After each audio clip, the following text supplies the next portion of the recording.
Good morning. This is Monday with Friday, encouraging you towards a peacemaking week ahead.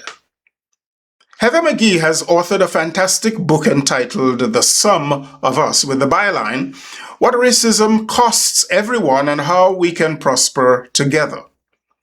McGhee is a black woman. She begins with the question, why can't I have nice things, as a segue into deploying her background in history, sociology, and economics, and a career that includes serving the Obama administration, to show how racism has robbed her and African Americans in general of nice things that come either easily or by supposed entitlement to white Americans.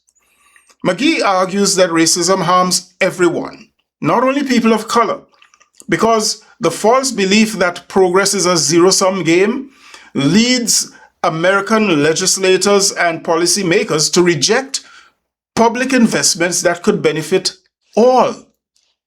Through history research and personal stories, some very painful, she shows how multiracial cooperation can produce a solidarity dividend of greater economic security, stronger communities, and a healthier democracy.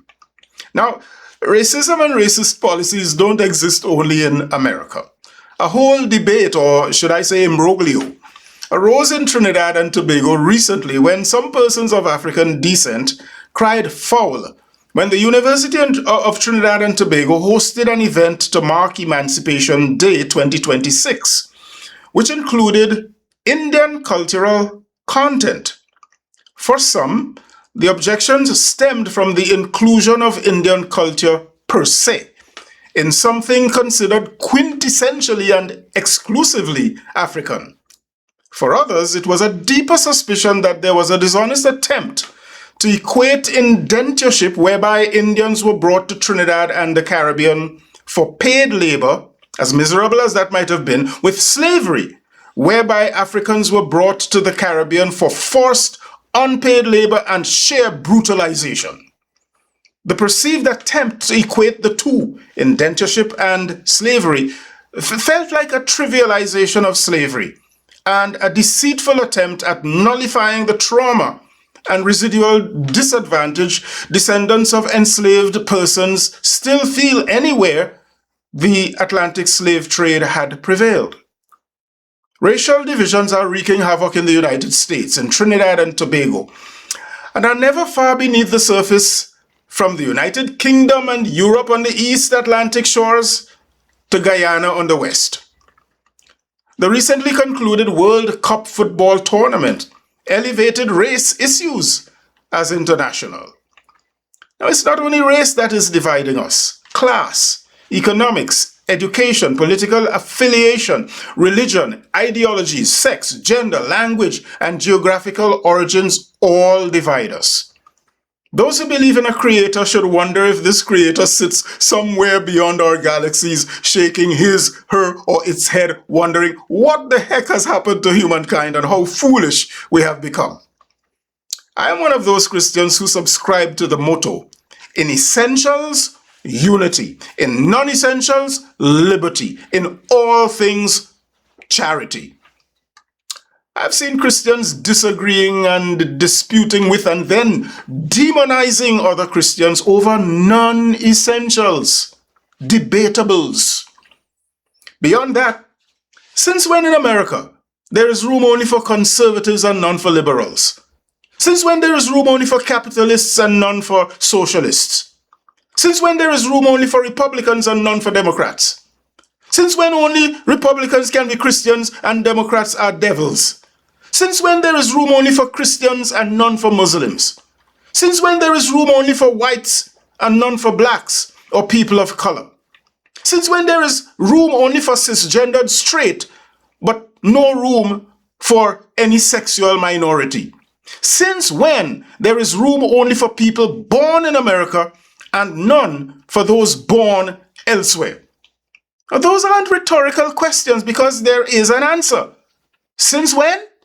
Since white Europeans landed on American soil, finding welcome here by the people they found here, with many of these people later forgetting the oppression from which they fled Europe, only to place it on the peoples they found here and others they brought here. Since then, I wonder what do Tecumseh, Geronimo, or Sacagawea think about all of this dishonesty and nonsense. Alarmingly, many of the proponents of this kind of exclusivism celebrate the likes of Alexander Hamilton, Henry Kissinger, and Arnold Schwarzenegger, none of whom were born here.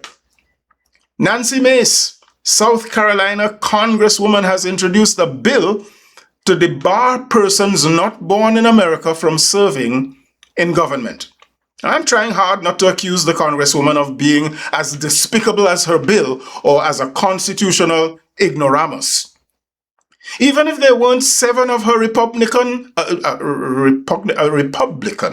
colleagues in government, naturalized Americans, just as American as any other American, it would still be a despicable bill. Hypocrisy is rife in America.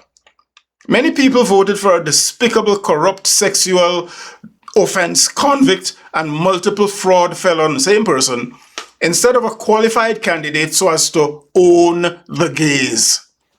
It's interesting how comfortably quiet these people are with Scott Bessent, Secretary of the Treasury, married happily to his husband, not to mention the scores of other persons, be they legislators, judges, or even Southern Baptists and other evangelical pastors and deacons who remain in the closet. Now look, the bottom line is this. We humans have far more commonalities than differences. It's not merely that we are all in the same boat. We're all in the same ocean. It's time to sail together in our many varied and different boats in oceans wide and deep enough for all of us, or we may all drown. In that case, the race baiters and racists shall have won a race straight to the bottom of the ocean and thereafter straight to the bottom of hell. Now please, share this video as widely as you can with many people. I'm Michael Friday, and your week just got better. I'll see you again soon. Happy Monday, all the way to Friday.